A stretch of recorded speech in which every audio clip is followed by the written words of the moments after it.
అక్క సారీ. ఎస్కోట మాది ఎస్కోట అండి, విజయనగరం జిల్లా సీతంపేట. మాది ఎస్కోట మండలం సీతంపేట. అయితే చెరువు పనికి వెళ్తాను. డబ్బులు 30 రూపాయలు, 15 రూపాయలు, 40 రూపాయలు, 50 రూపాయలు ఇలా పడతాను. కష్టపడిన వాళ్ళకి ఏటి లేదు, కూర్చొని తినే వాళ్ళకి అంతానా. కష్టపడిన వాళ్ళకి కడకాయలు, కూర్చున్న వాళ్ళు గుండెకాయలని సాత్రం ఉంది. ఒక పెన్షన్ కానీ, ఒక ఇల్లులు కానీ వచ్చే వాళ్ళకి వస్తాను, రాని వాళ్ళకి లేవు. అది 10 సార్లు, 30 సార్లు, 100 సార్లు తిరిగినా సరే లేదు. ఎంతమంది ప్రజలు ఇలా కళ్ళు కాల్చుకొని కూర్చుంటాండ్రో. చిన్నవాళ్ళకైనా పెద్దవాళ్ళకైనా చిన్న గౌరవం కూడా ఇవ్వట్లేదు.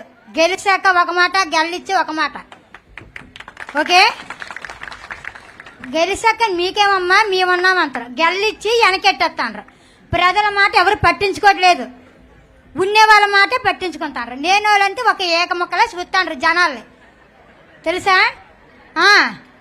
అది ఎవరైనా, చిన్నోళ్ళైనా పెద్దోళ్ళైనా ఎవరైనా అంతే కదా.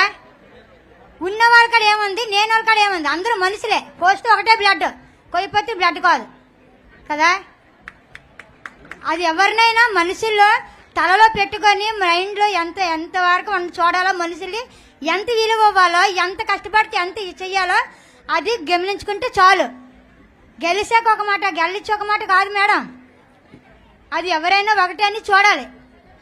మీరు వచ్చారు కాబట్టి అని కాదు, ఎవరైనా. ఇప్పుడు ఫస్ట్ మంది కాంగ్రెస్ కదా, ఆ తర్వాత ఏంటిది తెలుగుదేశం. ఇవన్నీ ఇప్పుడు వచ్చినవి, ఇవన్నీ గాలితో తుఫాను పోయినట్టే. మొదట నిలబడేది కాంగ్రెస్, తెలుగుదేశమే.